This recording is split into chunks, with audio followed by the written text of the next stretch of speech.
It's interesting to me that Paul says all that Paul says in that passage of Scripture and never once mentions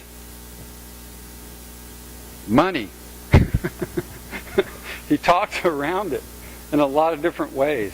He talks about abundance. He talks about need. He talks about faith. He doesn't mention budgets. But the whole discourse is about an offering that the Corinthians need to give to support the followers of Jesus who are worshiping at the temple in Jerusalem. Which is a great cause. I want to ask you a question. When have you identified and given to a really great cause? You don't have to answer it out loud right now. We'll come to it in a moment, though, maybe. But think about it for now. What is a really great cause for which our money might be worthy? Well, I'll tell you a story. There was a pastor who stood up one Sunday as the church had more financial need than usual and made the announcement that if anyone were willing to give a large sum of money, that they would get the opportunity to pick out the hymns. In fact, they could pick out 3 hymns for the worship service. And so one lady at the back sheepishly raised her hand. Actually, the offering was passed, and the pastor noticed that there was a check for $10,000 in the offering plate. $10,000. And he wanted to celebrate this, so he said, this is great. This covers our need. He said, I would really like to celebrate this with the person among our congregation who gave this money. Would you raise your hand? So this little lady sheepishly raised her hand, and he invited her down to the front. He said, would you please come down to the front? She came down. And he said, Miss Jones, he said, this is a wonderful gift for a great cause. He said, and as I said, you can pick out the hymns. You can pick out 3 hymns. Miss Jones stood there and she looked over the congregation and she said, okay, I'll take him and him and him.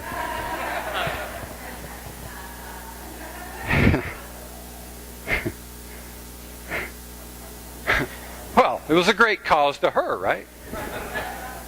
Picking the hymns. Last Sunday afternoon, our consistory reviewed what we commonly refer to in churches as a budget. Now, that's a really sexy word, isn't it? Budget? Don't you like that? No, it doesn't. It really doesn't sell very much, does it? What the budget does, though, is the budget tells a story. What story does it tell?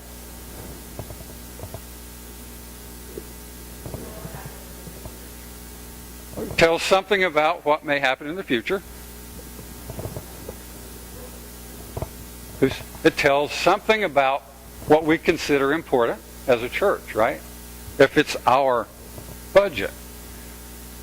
So there is a movement among United Church of Christ congregations to talk about that document not so much as a budget, but as a narrative. In other words, a narrative is what? A narrative is a story.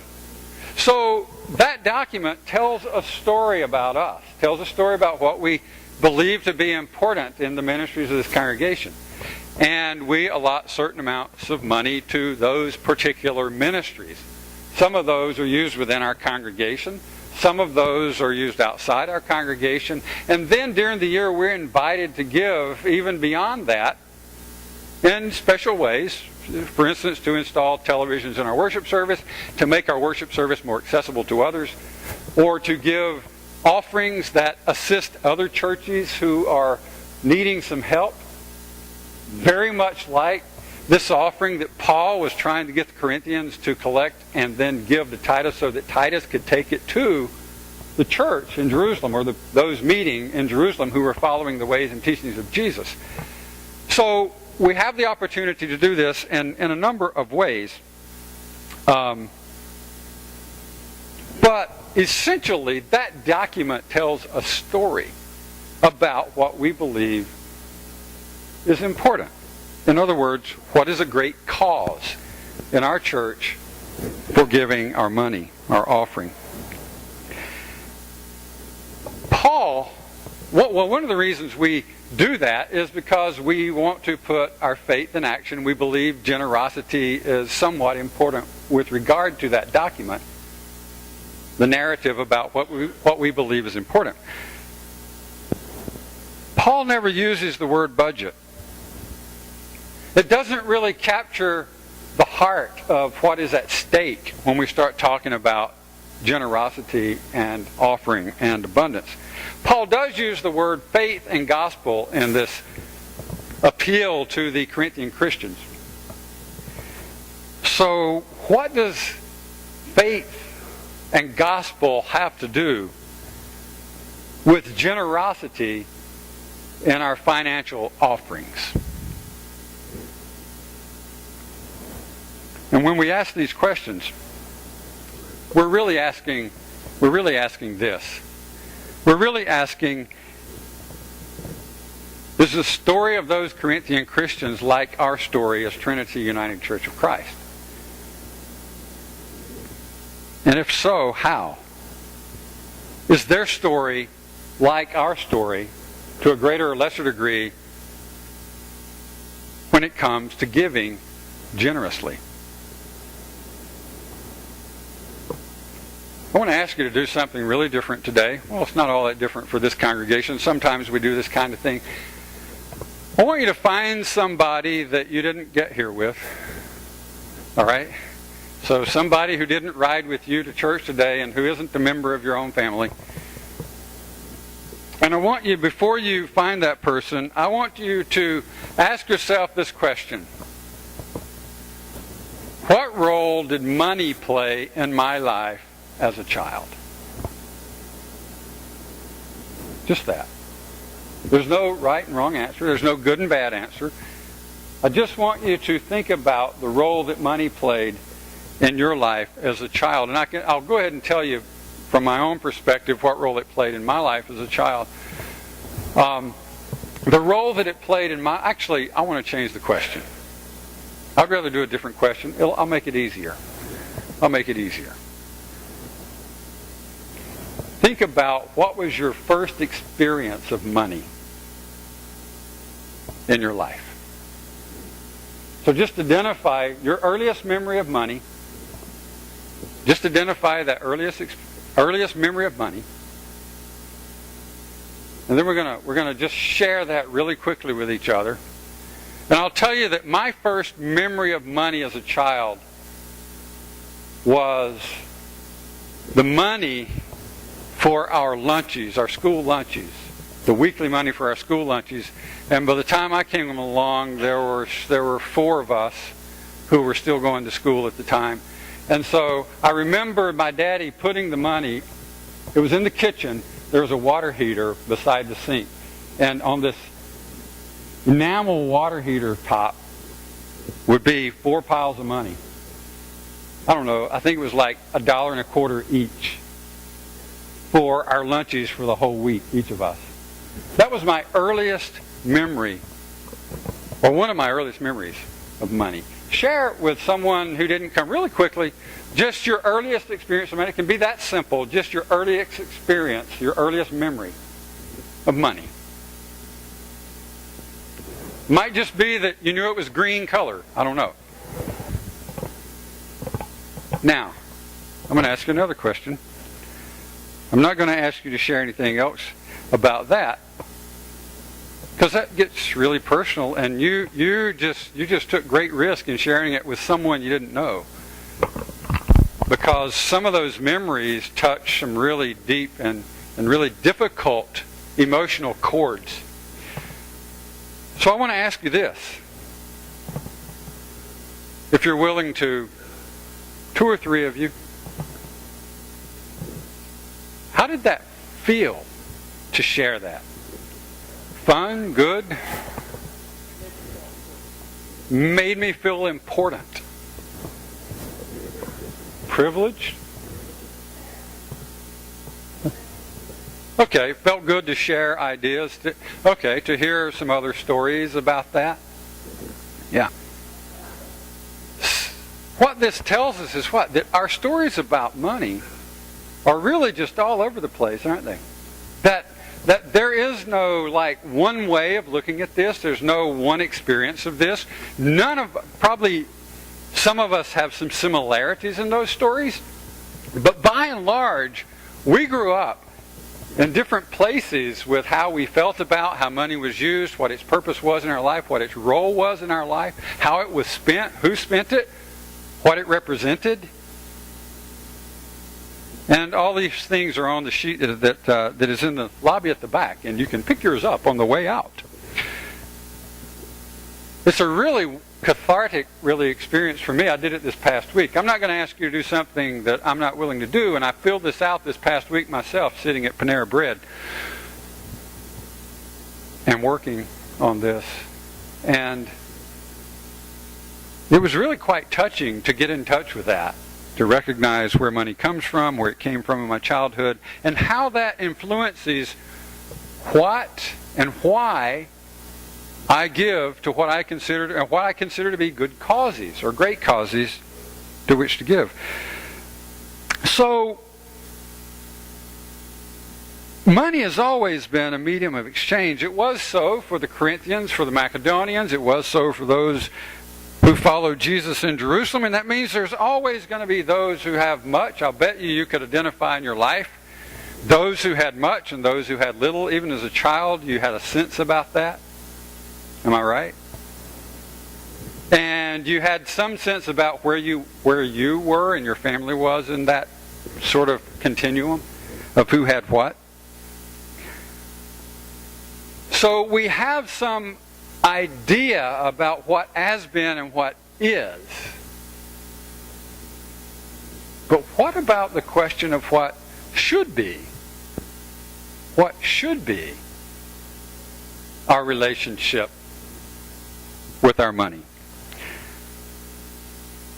Paul talks a little bit about that with Corinthians because apparently they're having some trouble understanding why this offering is important.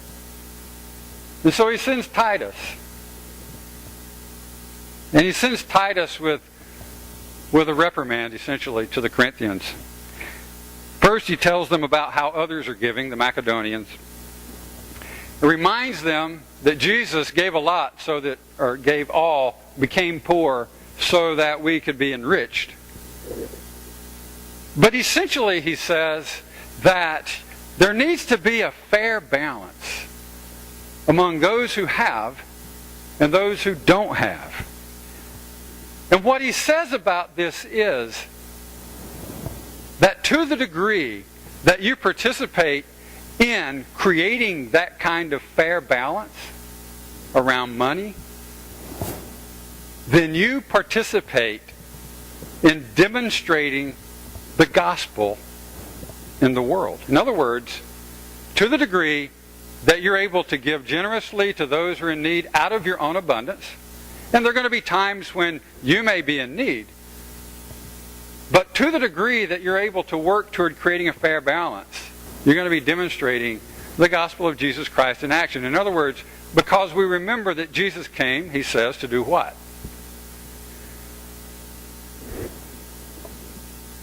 To announce good news to the poor, recovery of sight to the blind, to set at liberty those who are oppressed, and to proclaim release to the captives, right? And so when we contribute to alleviating suffering in our world, when we contribute to alleviating poverty in our world, when our ministries of this congregation help to do that, then that's a demonstration of our faith, which Paul says should be in a fair balance.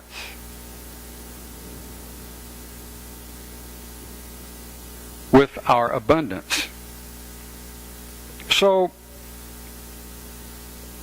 their offering is a demonstration of their faith. That's the balance he's looking for.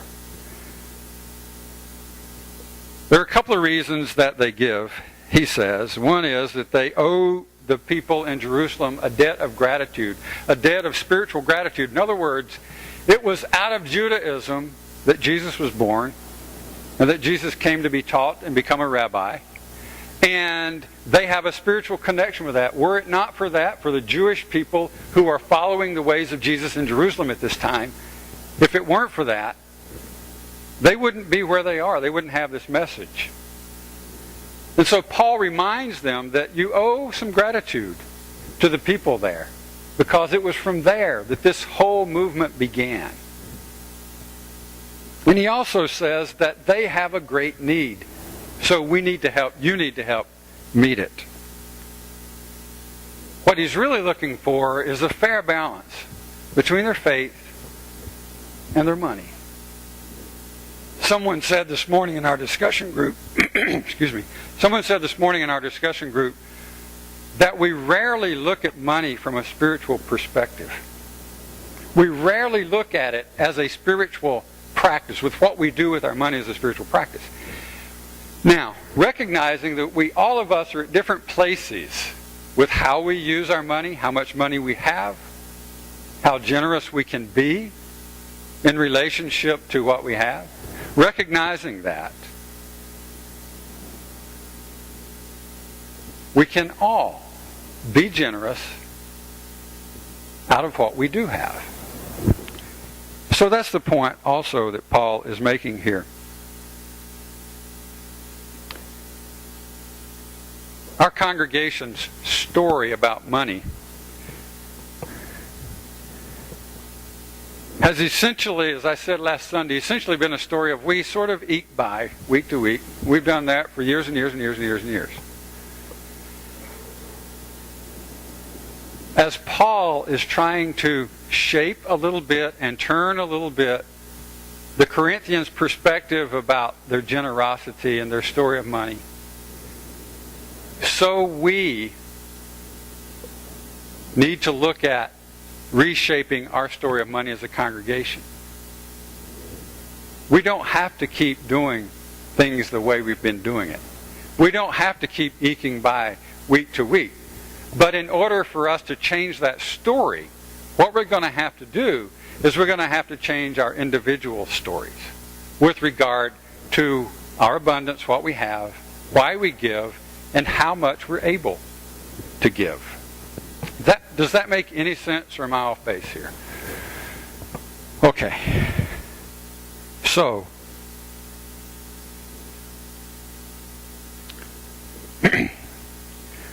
again, I'll give you the same homework this week as I did last week. I know some of you completed the exercise of working on that autobiography of money or finances. I just want to call it money because we say the word finances and we kind of use it as a euphemism, but let's just cut out the euphemisms and talk about what it is. It's about how we use our money. And I'm not presenting this way in order to shame anyone. I think Paul is off base here. He shouldn't have done that. I don't think he should have done. I don't think it was probably very effective either. What I do want to do, though, is tell you something about, and get us to tell each other something about how it feels when we are able to use our money for great causes. Not only many of us who try to follow closely the ways and teachings of Jesus understand that this was something Jesus talked about a lot. Jesus talked about money a lot. We don't talk about it in the church much. When we understand, though, that it is something that Jesus talked about, it isn't a matter of shame at all. It's really a matter of joy. Paul talks about that some with the Corinthians. I think he uses too much shame, but he does talk about joy here. And he says, this is a joyous thing to be able to help other people based on whatever it is you have yourself. And it may be a lot, and it may be a little. But the important thing is that in all our lives, there's a balance. There's a balance between our faith and our generosity. Because our generosity is a demonstration of what we believe, why we believe it, and what's important. It's our story of money. So, I'm going to invite you to give to a great cause. I believe this church, the ministries of this congregation, is a great cause. We alleviate suffering. We feed hungry people. We also worship in ways that inspire others to go more deeply into their spiritual life and relationship with God and others. And we also give beyond this congregation to wider church ministries and hurricane relief and all other sorts of things when needs arise. Those are great causes.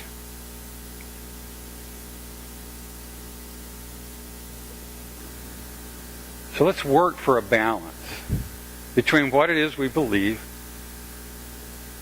and the causes of ministry in this congregation. And let's rewrite the story. And let's rewrite the story so that all our stories are included, intersecting in this. And we are enriching the story of Trinity and its use of the gifts given.